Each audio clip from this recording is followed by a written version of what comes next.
mitigasi.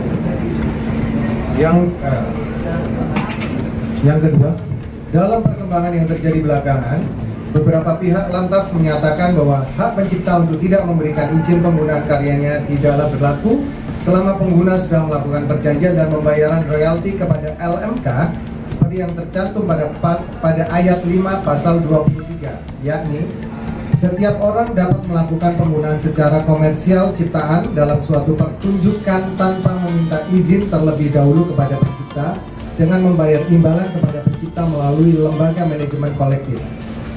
Opini itu juga diperkuat dengan merujuk ke ayat 4 pasal 87 bahwa pemanfaatan ciptaan secara komersial oleh pengguna tidaklah dianggap sebagai pelanggaran sepanjang pengguna telah melakukan dan memenuhi kewajiban sesuai perjanjian dengan lembaga manajemen kolektif.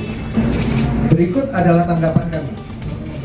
Untuk menjawab argumentasi terkait pasal 23 dan 87 tersebut di atas, beberapa dari pencipta lagu yang memiliki kasus relevan mencoba melakukan pembuktian. Mereka telah mendatangi dan bertanya kepada LMK dan LMKN tentang pembayaran royalti atas beberapa konser atau pertunjukan musik terkait lagu mereka. Sampai hari ini, para pencipta lagu tersebut tidak mendapatkan jawaban pasti maupun laporan penerimaan dari daftar acara yang dipertanyakan. Sehingga dapat disimpulkan bahwa LMKN dan pihak penyelenggara atau IO tidak melaksanakan kewajiban mereka seperti yang diperintahkan oleh undang-undang, dan sudah jelas terjadi pelanggaran terhadap undang-undang hak cipta. Dalam kasus di mana telah terbukti adanya pelanggaran, maka kami semua berpendapat bahwa pencipta lagu mempunyai hak untuk tidak memberikan izin penggunaan lagu kepada penyanyi atau grup terkait. Sebagai konsekuensinya, pencipta lagu pun tidak mendapatkan hak ekonomi sebagaimana yang dimaksud dalam pasal 9. Dan yang ketiga, ada beberapa pihak yang menyuarakan kekhawatiran mengenai sistem pemungutan royalti yang bersifat kolektif akan kolaps apabila pencipta lagu diperbolehkan tidak memberikan izin kepada pihak lain untuk membawakan lagunya. Dan berikut tanggapan kami.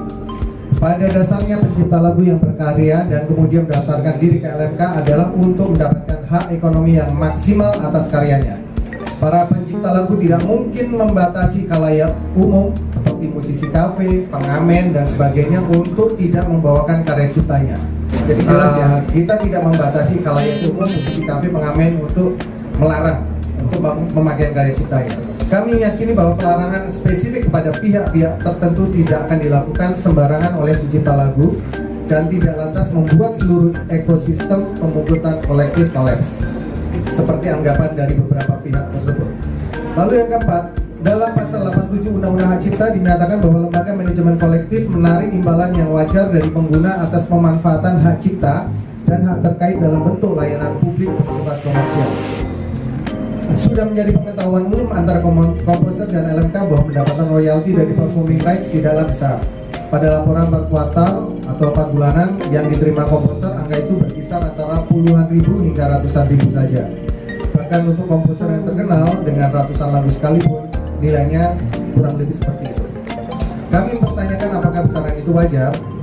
Apakah ini mengindikasikan persentase untuk royalti yang terlalu kecil atau tidak disiplinnya penyelenggara acara melaporkan kepada LMK sehingga hanya sedikit yang membayar, atau faktor inefisiensi serta transparansi dari sistem pemungutan dari LMKN, atau mungkin ketiganya. Untuk itu kami meminta kepada pemerintah atau LMKN untuk membuat SOP atau juklak dan juknis dari pelaksanaan pasal 23 Undang-Undang Hak Cipta sehingga mekanisme pembayaran royalti performing rights terlaksana dengan lebih efisien dan merata.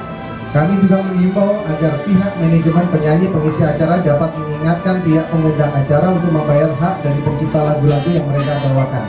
Dengan demikian, kami berharap pembayaran royalti performing rights dapat ditegakkan dan menjadi praktik umum pada setiap acara. Demikian pernyataan sikap serta kajian kami. Semoga dapat membawa kemaslahatan dan keadilan yang lebih baik bagi para komposer dan ekosistem yang lebih sehat bagi industri musik Indonesia. Jakarta, 18 April 2023.